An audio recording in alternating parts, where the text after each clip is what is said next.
আমি আপনাদের রাজনৈতিক পরিচয় দিচ্ছেন। আমি বঙ্গবন্ধু প্রকৌশল পরিষদের একজন নমিনেট মেম্বার। আমার বাবা মুক্তিযোদ্ধা, বুঝতে পারছেন? আমি সারা বাংলাদেশের ইলেকট্রিক্যাল ডিভিশনের মেম্বার, ইলেকটেড মেম্বার সারা বাংলাদেশে, এবং ছাত্রলীগ করছি। বুঝতে পারছেন? রাজনৈতিক পরিচয় কিন্তু আমার এটা।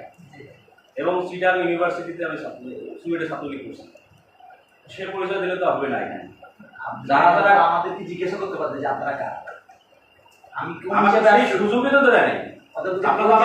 আপনি না কথা বললেন, আমাকে তো সুযোগটা দেবেন না, ওই জন্য আমরা বললাম যে আমি একটা কাজ করতেছি এখানে, ট্রান্সপোর্ট এখানে দেখার জন্য ও একটা ডকুমেন্ট নিয়ে আসছে, আমি দেখতেছি হুট করে ঢুকে আমার সাথে সিঙ্গেল করে আও না, এটা তো অন্যায়। এটা এভাবে ওই আমি বুঝতে বলছি যে স্যার সব সময় এরকম করে, সব সময় ইব্রাহিম ভাই, কারণ একটা অফিসের নিয়মে সেটা করছে, এটা তো অন্যায়।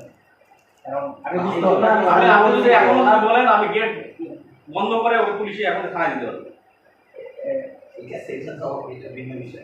কিছু নিয়ম আপনার মানতে হবে। যেগুলো প্রতিষ্ঠান চাকরি করবেন আপনি উপর লেভেলে যারা, ওর সাথে আমি কোনো রাগ হয় নাই, আজ পর্যন্ত কোনোদিনও রাগ হয়নি, বলতে পারবে না ওর সাথে আমি রাগ হয়েছি কোনো কিছু।